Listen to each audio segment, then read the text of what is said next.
2500 years ago, a man who done his best in life died thinking himself a failure, because people, despite his efforts, were still dicks.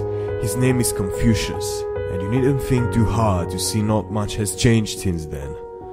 Shit, it's enough to take a glance at the people we elect as leaders, only to have them do it the exact same arrogantly disdainful things as their predecessors, doing their best to rake in as much profit and influence as available in order to be able to do more of that same thing, and shoving resources into the military in our best time honored human tradition of killing each other over patches of land.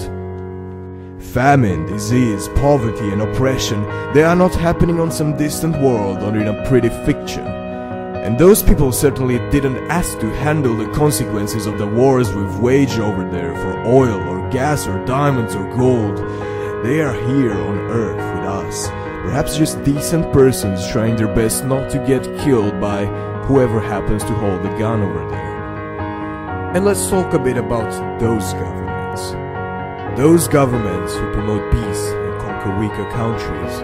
Those governments who promote equality and the ministers are all male. Those governments who promote freedom of speech and censor media outlets, or politely assassinate and quietly dispose of the most vehement opposers.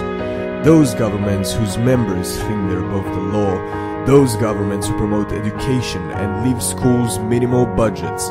Those governments who make talks about compassion while guiding their decisions after what's best for business, all in the plain view of those people who pretend it's not their fault and who make real efforts to convince one another that they wouldn't have done exactly the same thing, even though they would have, had they only been rich and powerful, the powerfuls. But they aren't.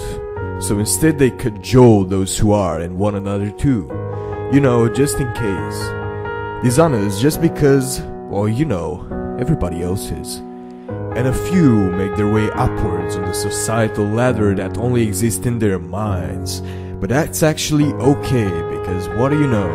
If enough people believe it exists, and of course, even in the face of the hardest evidence, they still won't admit that the evil is their fault. Oh no, they'll blame society, because of course it's easier to blame a harmless abstract concept instead of taking responsibility. But funny thing, the consequences are never abstract at all. And then those who do make it big build and crash businesses at a whim, unregulated, unstoppable, but you know what? It's no prob, no sweat, don't fret, they don't care, because by that time they found out, when the banks collapse, it's seldom the bankers who starve. But they are sad. Many of them are sad.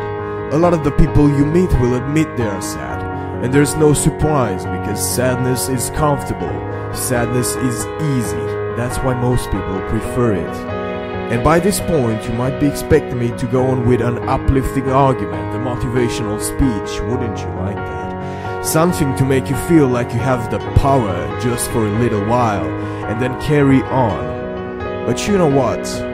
Fuck you. You'd so like to hear that fortunately there's still time, but not much, just a little. So you must act now, cause now you know the truth. But it's not true at all. In fact, you have done nothing, and have no more time left. Your time is up.